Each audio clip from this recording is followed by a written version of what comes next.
Uttar Pradesh police constable की दूसरी shift का पेपर हो चुका है। 17 फरवरी आज है। तुम लोग शायद वैलेंटाइन डे हो ना मनाए हो, तो आज पेपर देकर जब निकले हो तो तुम्हारी प्रेमिका का फोन भी आकर पूछा हो तुमसे कि भाई साहब पेपर कैसा हुआ। जितने लड़के पहली शिफ्ट का एनालिसिस देखे होंगे या पहली शिफ्ट का पेपर देखे होंगे उनको वो बहुत आसान लगा होगा, दूसरा वाला थोड़ा सा उससे अप लेवल का था।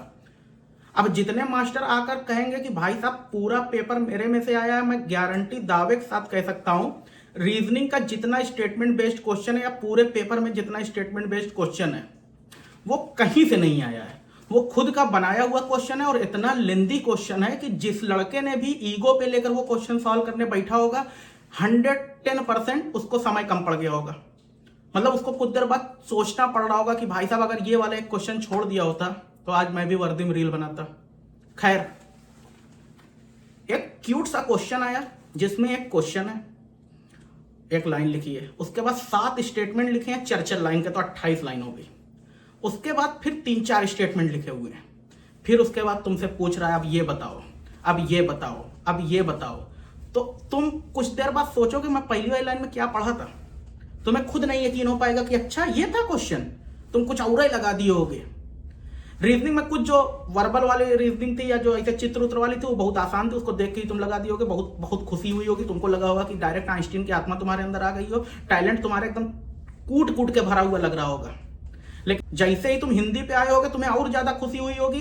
हिंदी जो थी वो पहले ही वाले पेपर की तरह थी, पहली वाले शिफ्ट के पेपर की तरह थी। एक बेहद नाजुक सा क्वेश्चन आया कि सांप और सांपिन, ऐसे 4 युग्म दिया था, नाग नागिन नहीं दिया था, सांप सांपिन दिया था और ऐसे कुत्ता कुत्ती दिया रहा होगा, कुछ और दिया रहा होगा।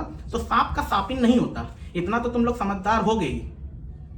खैर, सांपिन भी कह सकते हो अगर तुम्हें अपनी गर्लफ्रेंड बहुत क्यूट लगती हो।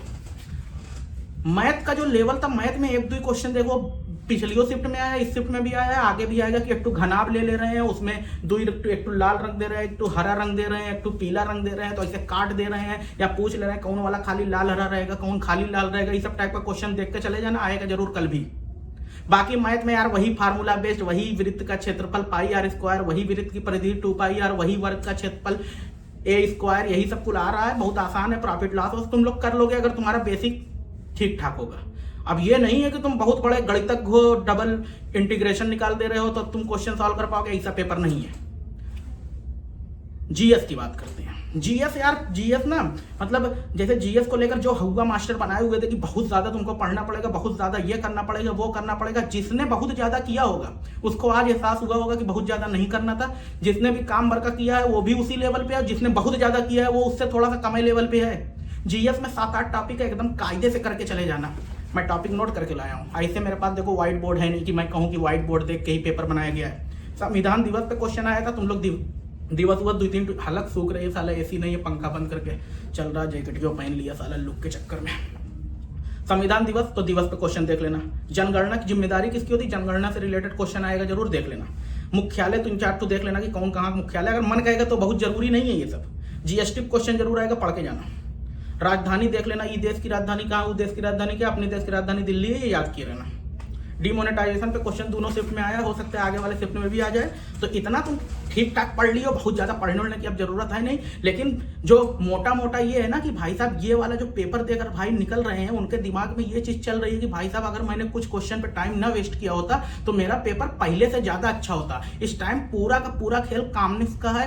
यूट्यूब जला दो, अनइंस्टॉल कर दो, मोबाइल मन के फॉर्मेट मार दो, कोई मतलब नहीं है कोई वीडियो देखने का। पेपर का एनालिसिस इस टाइम करना सबसे जरूरी, लेकिन खुद से। ये नहीं कि मास्टर की 4 घंटा की वीडियो देख रहा है, वो 2 घंटा का पेपर खुद 4 घंटा में सॉल्व कर रहा है। कहाँ तुमको बना पाएगा कांस्टेबल है? यहाँ देखो 6-7 मिनट में तुमको कांस्टेबल बना देंगे। अभी एनालिसिस क्या करना है, दोनों पेपर उठाओ, जिनका कल पेपर है आज वाला दोनों पेपर उठाओ, उस पेपर का सारा क्वेश्चन पहली बार देख डालो और उसके साथ साथ उसके आसपास का थोड़ा क्वेश्चन देख लो कि मान लो 7 नंबर का क्वेश्चन है तो उसके 6 और 5 ये सब के आसपास थोड़ा देखते रहना है। ऐसा नहीं है कि भाई साहब एक पे फोकस कर दिया कि लाओ यही वाला क्वेश्चन खाली कर लेते हैं, यही वाला आ जाएगा ना। देखिए ऑप्टिमिस्ट रहना बहुत जरूरी है। मान लीजिए 3 लड़कियां बैठी हुई हैं, आपने बीच वाली लड़की आपको अच्छी लगी, तो इसका मतलब ये नहीं है कि आप इसके बारे में नहीं देखना है, आप उसके बारे में नहीं देखना है, सबके बारे में देखना है। कॉन्सेप्ट एकदम क्लियर रहना चाहिए। बाकी मिलते हैं यार कल के एपिसोड में दोपहर में तीसरी शिफ्ट के बाद वीडियो बनाने का बहुत ज्यादा मन है नहीं। अब ओवरऑल पूरा कंप्लीट एनालिसिस होगा, आधे घंटे की वीडियो है कि उसमें बताया जाएगा कि क्या कैसे हुआ और क्या कैसे होगा, आगे क्या करना है क्या नहीं करना है। बताना कमेंट करके वीडियो कैसी लगी। और पहली वाली वीडियो पे 1 लाख व्यू पहुंचाने के लिए बहुत बहुत शुक्रिया है। इतना पूरा ताम झाम सेना लेकर बड़े बड़े यूट्यूबर, बड़े बड़े मास्टर साले 10-10 मिलियन 12-12 मिलियन वाले, वो सब जितना व्यू नहीं ला रहे हैं उतना मैं यहाँ बैठे बैठे अपना छत पे ही कुर्सी लगी है, यहाँ देखो पीछे एक कुर्सी है और एक कुर्सी पे स्टैंड लगा है, इतना व्यू ले आ रहे हैं। वो सब भी साले गरिया रहे होंगे मुझको बहुत। खैर यार, मिलते हैं कल, कैसी लगी वीडियो बताना।